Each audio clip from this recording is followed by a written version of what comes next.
Welcome back to the channel, everybody. I am Mick Alphanine. So we're going to begin here with this article on zcrypto.com. This is an article titled Garlinghouse Slams Claim Ripple Could Have Avoided Costly Tussle with the SEC by Registering XRP as a Security. Let's read this little tidbit here. It says, it was recently reported that Ripple Labs would spend roughly $200 million defending the SEC lawsuit.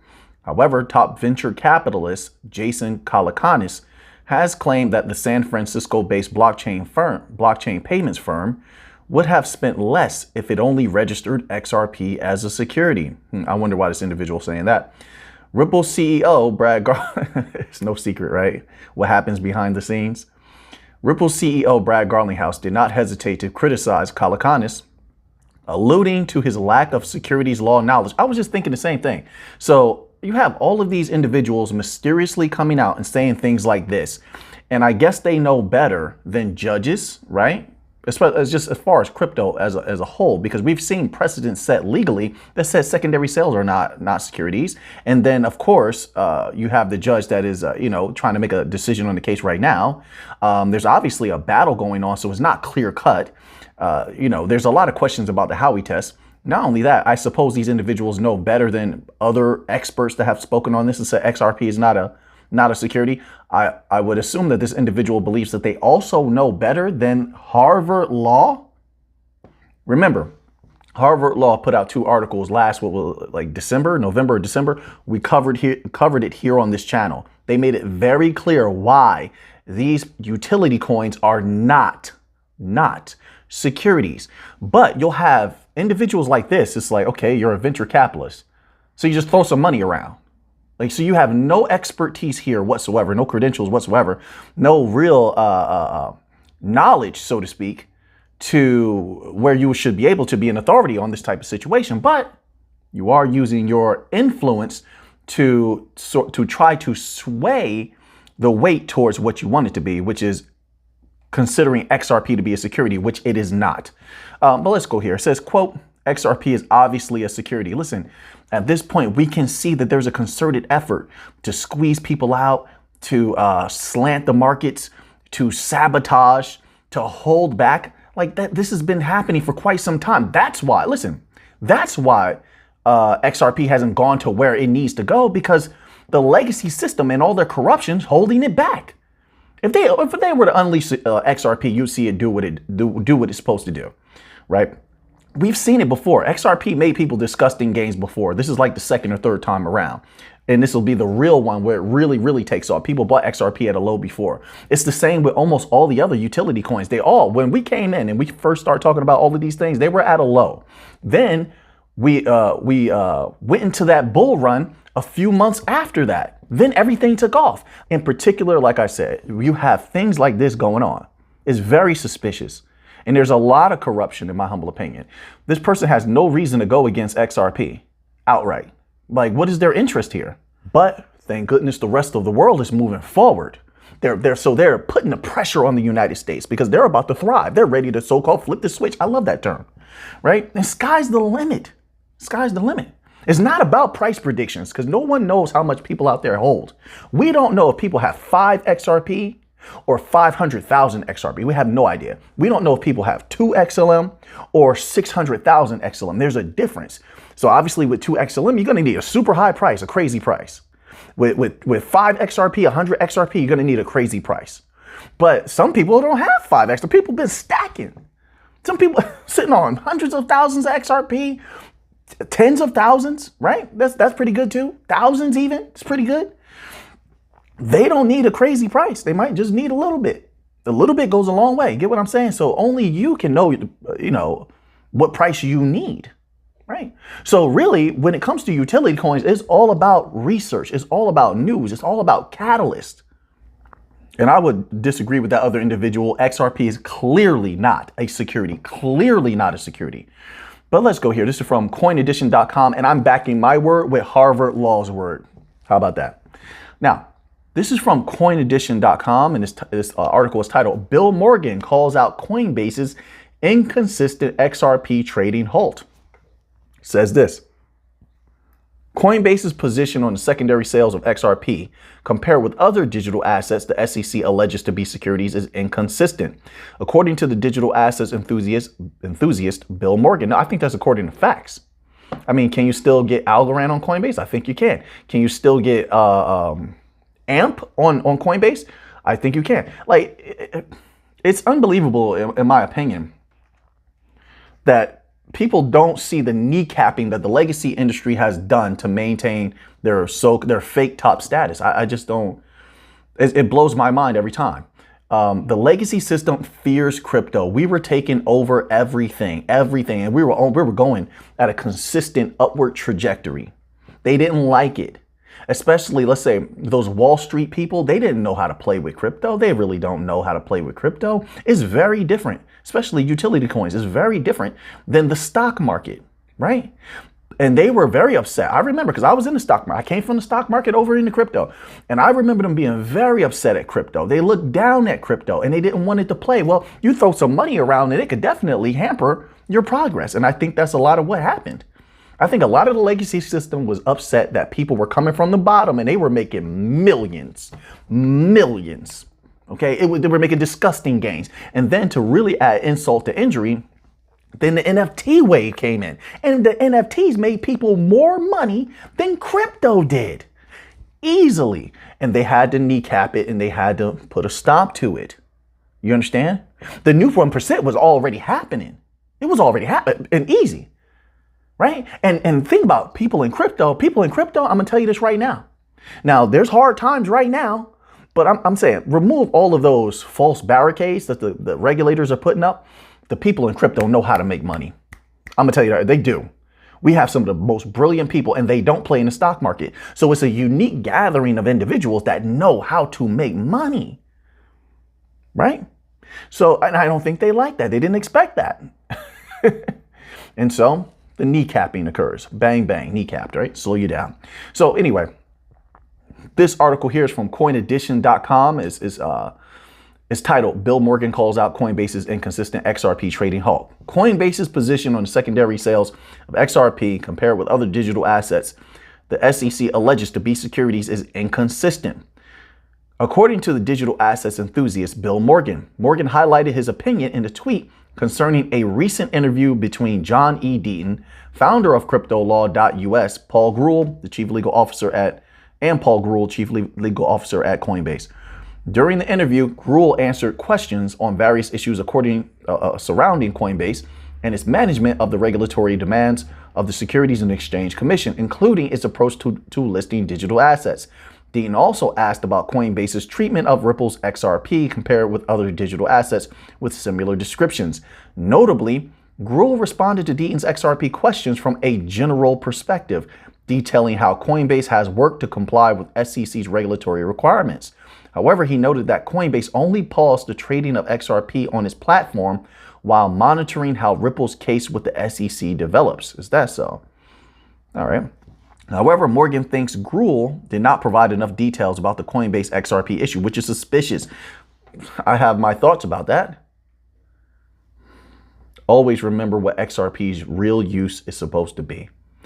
Listen, I said this before. A lot of people continue to ask questions in the comment section. So maybe they haven't seen those videos or those clips where I spoke on this. Retail was necessary for Ripple to gather capital to build with.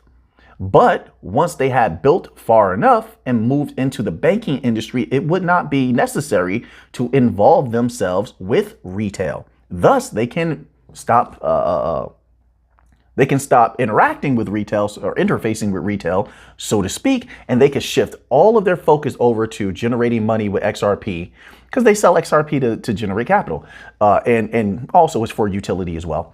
But they can get all of that from the banking system, which is where the trillions are. The trillions are.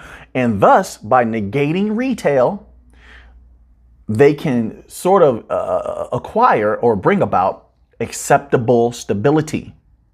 You get it?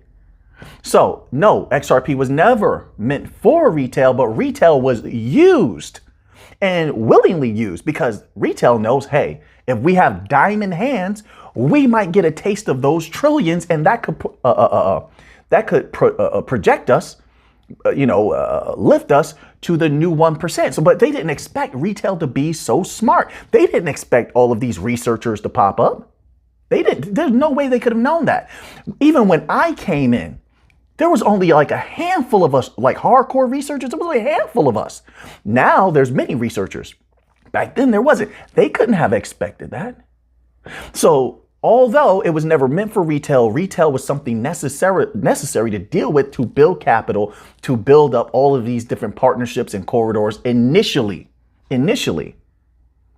But at some point, the banks were supposed to take over, and that's what we believe is going to happen. As they have hundreds of banks, which I believe is going to scale into the thousands of banks. If you're competing with Swift, you're going to have to, at some point, have thousands of banks. All of these banks are going to use a multitude of systems. They're not going to use one system, right? Thus avoiding the problems that they're facing today with the modern day banking system. So, I'm not really focused on Coinbase, honestly. I'm really not. Right now, they seem to be an ally in the fight. Let them be an ally. I'm not here to hold their feet to the fire right now. Let them fight. If they can set some good precedents, they do have some capital to play with to fight the SEC, and they do have BlackRock backing them. That can make a lot of powerful waves in the ocean, so to speak. Let them do that. So no, I'm not going to give them any hard time or anything like that. Let them go fight. And it will be beneficial to us. Now they're in the same boat with us. Good. So yeah, I'm not really worried about this too much at all. And people still know how to acquire XRP. They can still get XRP. They know how. They know where to go. People are sitting on a ton of XRP. I don't think they have any worries. And if people feel like they want to get some more, I'm sure that they will do that. I'm not telling people to do that. I'm just saying it's logical that I think that they would do that. Most people already have more than enough XRP. And if they have so much XRP, it's not going to take a crazy price. Although I think it could go pretty high. I think XRP can go very high. This is my humble opinion. That doesn't mean you have to agree with me. Right? I got to make that clear. A lot of people feel like if you say you go to a high price, that means that you want us to buy it. Like, no, not at all. Not at all. So, and it's because of the banks. These are long-term holds, long plays, in my opinion. That's how I'm looking at it. These are utility coins. They're not going to move fast as of right now. We have to fight this war and win this war first. And then we see what happens later on and hope that the partnerships are actuated, things like that, and keep a close eye on it. That's how this works. These are not meme coins. It's not regular crypto where it can be pumped and dumped. And that should be a good thing. That should be a good thing. You won't be losing 500,000 or 100,000, 25K like a lot of people did in Pepe, right? All right. So now let's move on to another article here. Title is Americans Worry About Their Money Safety in Banks. It was a short little article. I don't know why it's loading up. It looks like my computer has frozen now, but the title tells you everything. In the article, it was saying they did a poll. 48% of Americans that they polled don't trust their money being in banks anymore. That's only going to increase. All right. We have over 722 banks at risk right now. It went from being 300, or is it 200, something like that, to now 722. And remember, you look all this stuff up for yourself. So that way, if I misspeak, I say 200 or 300, and that's a little bit off. I think it was closer to 200 banks, but don't quote me. Doesn't matter anymore. That was like a month ago. Now with the new evaluations that they've done, now they see that there's 722 banks at risk. That's mind blowing. So you can do a little Google search and that'll pop up for you. So, of course, with something like that, and then, as I keep saying, if they fall, then that's going to create another ripple effect. Who's going to trust their money in a bank? I'll tell you what, the sad part is that the system doesn't teach people in school really how to preserve wealth. I mean, they're barely teaching the children, like the high schools and colleges, they're barely teaching people about the stock market. That little basic run that they put you through, that basic information they put you through in high school and in college about the stock market is disgusting, right? They should be teaching you everything, by the way. They should be teaching you stock market, all the ins and outs of it, how to preserve your wealth through that, IRAs, Forex, bonds, commodities, This is all stuff where good money can be made and capital can be made. Now they should definitely introduce crypto, but we have Ripple and Algorand and Stellar getting in deep there with the university, so that may change. But for example, preservation of wealth. Now we're talking commodities. Now we're talking gold, silver. They're not telling the people that. So what the people are doing, there are some wise people and, a lot of researchers such as myself have been speaking about gold for a long time, silver for a long time. So there are people becoming aware of how to preserve your wealth through gold and silver. However, a lot of people are not doing that, but what they're doing as an alternative, they're just pulling their cash out of the banks. They're pulling their cash out of the banks, probably putting it in like a safe or something like that. So this has been one of the ways that the banking industry is hemorrhaging money, hemorrhaging capital. They're in a lot of trouble. But how easy would it be to deploy wallets and have the people custody their own capital? They don't have to keep it in crypto. It's the same way, like if you have the Coinbase card, as an example, you have the Coinbase card. Sure, you can use the Coinbase card and spend crypto. You can spend your Bitcoin. You just click that little option and you could choose Bitcoin, XLM, one of the currencies, right? But you don't have to. You can, if people still believe in fiat currency, they can just choose the option to use US dollars. That's it. And they even allow you to use stable coins if you still trust that, after that debacle. But what I'm saying is, every crypto wallet offerer could provide a service like that. And most of the bank coins have a deal or have a relationship. Let me not say deal. Have a relationship with a non-banking financial institution that can provide card services. Like as an example, Visa and MasterCard. Stellar has a relationship with Visa via Tala. Remember that? Hedera has a relationship with Visa. A couple of bank coins, I believe. Does XRP have a relationship with MasterCard? I think something like that. It was a long time ago, I believe. My apologies. I have so many thoughts. Maybe I get something wrong from time to time, but you let me know. But I think they have a relationship with MasterCard, right? So they can team up. And I think that a lot of stuff has been worked on behind the scenes. Once again, it hasn't been rolled out. It hasn't been rolled out because the government regulators are holding us back. And as the head of SBI Remit said, and as whoever that powerful CEO was in Korea, remember that? South Korea, recently, that was like 2 months ago. Like they said, everyone's waiting on the outcome of the XRP case. Nobody's making a move seriously yet until the ending of that case. They made that very clear, which is why the bank coins haven't been able to play like they could. But when we get a positive outcome to that case, then we can play. All right. So let's go into this now. This article here is from financemagnates.com and it's titled Harnessing the Power of Blockchain Technology and Supply Chain Management and Traceability. I wanted to get to this one because this one here has heavy implications for Algorand, VeChain, XDC. Oh, and let me not forget, I'll throw Cardano in there also. That was one of our original utility coins, and they do have traceability via ScanTrust. If they're still active or not, I don't know. I don't keep up with it anymore, to be quite honest. But let's read this little tidbit here. It says, supply chain management is only one of the industries where blockchain technology has become a game changer. Blockchain is a great tool for improving supply chain efficiency and maintaining traceability because of its decentralized and transparent nature. We shall examine the revolutionary potential of blockchain technology and supply chain management. This article provides a thorough grasp of how blockchain might transform the way we monitor and trace things across the supply chain by looking at its advantages, practical uses, and difficulties. It says the difficulties of supply chain management.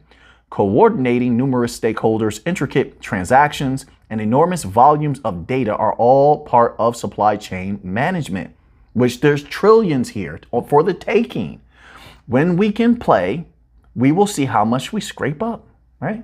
So traditional supply chain systems frequently experience problems such as a lack of transparency, ineffective procedures, and challenges determining the legitimacy of the products. These difficulties result in the production of fake goods, information asymmetry, and delays in the detection and resolution of supply chain problems. How blockchain facilitates traceability and transparency. A decentralized and immutable ledger made possible by blockchain technology allows for secure and transparent data recording. An unchangeable chain of information is created by recording each transaction or event in the supply chain as a separate block by ensuring that all stakeholders have access to verified real-time data. This transparency builds confidence and eliminates information asymmetry. Participants in the supply chain can track the flow of goods, confirm their legitimacy, and spot any bottlenecks or inefficiencies by utilizing blockchain. Okay, so this is major. This is one of the things I'm talking about here. So they can't use this yet outright globally like we're supposed to be used, like a web around the globe, because there hasn't been regulatory clarity rolled out around the globe. But it's coming. When it does, then we will see what happens when that utility kicks in. Transaction fees, quick transaction times, instant finality, liquidity, all these things that are put on the side. Right now, all that has been happening is maybe people speculate, and maybe a few times it pumps, goes up, there's some good news, then it goes down, and barely that when it comes to utility coins. That's not what we want. That's not what's going to bring generational wealth. We need that liquidity to kick in. We need interbank payments. We need traceability to be able to do traceability everywhere freely. That's why there's so many of the bank coins, as opposed to lower supply. Now, quant is the exception. And it's an exception for a reason, right? Which is why another reason why quant doesn't do a lot of advertising. They're strictly for the banks. That's it. So they try not to make any waves. But they're one of the rare instances of a low circulating supply bank coin. But everyone else is made for the entire globe, right? Hence, you have the old phrase, all the money. That's not just for XRP. That's for XRP. XLM gets his piece. XDC gets his piece. LCX. So Algorand is in the game. So there's enough money to flow around. We're talking quadrillions on the table. That's going to take time. Do you think that the legacy industry is just going to cough up trillions and quadrillions without a fight? No, not at all. And although the meme coins, although people have lost a lot of money, people have also made a lot of money with the meme coins. That's not generational wealth. It's not. So let's move on to one more article here, okay? So this article here is titled, SEC Pierce says Mica could be a model for U.S. crypto rules. Mica and UK regulatory model. So a lot of these countries are looking at Mica right now and thinking about following in its footsteps. Says Mica is designed to provide clarity and transparency in the cryptocurrency industry, while also protecting consumers from fraudulent activities. Under this proposed framework, cryptocurrency companies would be required to comply with the regulations that are designed to properly define the various areas of the crypto sector and provide much needed clarity. Pierce believes that Mica model strikes the right balance between protecting consumers while still leaving room for innovation in the cryptocurrency industry. She also stated her optimism for the regulatory framework that the UK is currently working on. In a recent financial panel discussion held in London, Pierce stated that the US could find some good insights in Mica and UK's regulatory models. She said, quote, I share with you the approach of telling people, look, there are risks here. You can choose to opt into those risks or opt out, and then try to figure out a regulatory model that allows for innovation. People should always, in my opinion, should have always had the choice to choose what they're going to be doing. I think it's a huge overstep for these industries to come in, these regulators, to come in, which are backed by certain industries, and say, hey, we're going to choose for you what's dangerous, what's not dangerous, even though you're an adult and you pay taxes and this is your capital that you earned, but we're not going to let you play because we're saying to you it's too dangerous. And I think that's ridiculous. It was just a necessary means to hold crypto back so they can get their hooks in it, really. That's how I look at that. But this is interesting. So the Mica legislation is pushing a lot of other regulatory initiatives forward, which is good. We already have them rolling out in various places around the world. It's just a matter of time before we have mass adoption and regulatory clarity. And then we'll know a little bit more once that's occurring, right? I'm trying to be as logical and rational as possible here.